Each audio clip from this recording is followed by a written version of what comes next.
Hello YT family, welcome to my channel. ఏంటండి చూస్తున్నారు కానీ సబ్స్క్రైబ్ చేసుకొని చూడండి ఫ్రెండ్స్. సో ఇది వచ్చేసి 31st ఈరోజేనండి.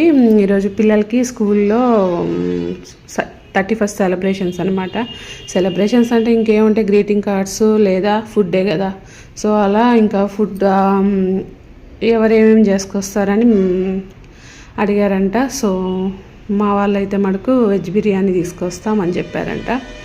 సో అందుకని నేను వెజ్ బిర్యానీ చేసి పంపిస్తున్నా. సో ఫస్ట్ అయితే కావాల్సిన ఇంగ్రీడియంట్స్ అన్నీ కట్ చేసుకున్నాను.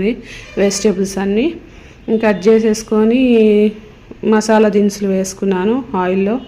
ఆయిలే వాడానండి, గీ వాడలేదు. ఇప్పుడున్న క్లైమేట్కి ఈ వెదర్కి గీ వాడితే ఇంకంతే.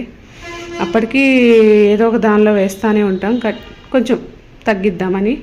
సో ఆయిల్ బాగా ఫ్రై అయ్యాక అల్లం వెల్లుల్లి పేస్ట్ వేసుకున్నాను. తర్వాత ఇంకా పొటాటో, క్యారెట్, బీన్ అన్నీ వేసేసాను ఫ్రెండ్స్. ఒక పచ్చిమిర్చి అయితే తరిగి పెట్టుకున్నాను, బాగుంటుంది కదా అని చెప్పేసి. సో ఇప్పుడు ఈ వెజిటేబుల్స్ కొంచెం మగ్గాక ఇందులో ఉప్పు, కారం, పసుపు వేసేసాను ఫ్రెండ్స్. కొంచెం బాగా మగ్గుద్ది కదా, కలర్ బాగుంటుంది అని చెప్పేసి. సో అలా వేసేసుకొని కొంచెం బాగా మగ్గనిచ్చేసి ఆ తర్వాత పచ్చిమిర్చి ఒకటి కట్ చేసుకున్నాను కదా, అది కూడా వేసేసాను ఫ్రెండ్స్. ఇప్పుడు వేసా, ఫస్ట్ ఎందుకులే అని చెప్పేసి. సో ఇప్పుడు ఈ బాగా మగ్గాక వాటర్ పోసుకున్నాను ఫ్రెండ్స్. ఒక గ్లాస్ బియ్యం తీసుకున్నాను, దానికి 2 గ్లాస్ వాటర్ పోసాను.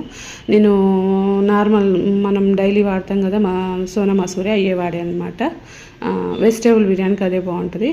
సో ఇలా అయితే ఇంకా రైస్ కూడా వేసేసేసుకున్నాను నీళ్ళు బాగా మరిగాక. సో చాలా బాగా వచ్చింది ఫ్రెండ్స్. కానీ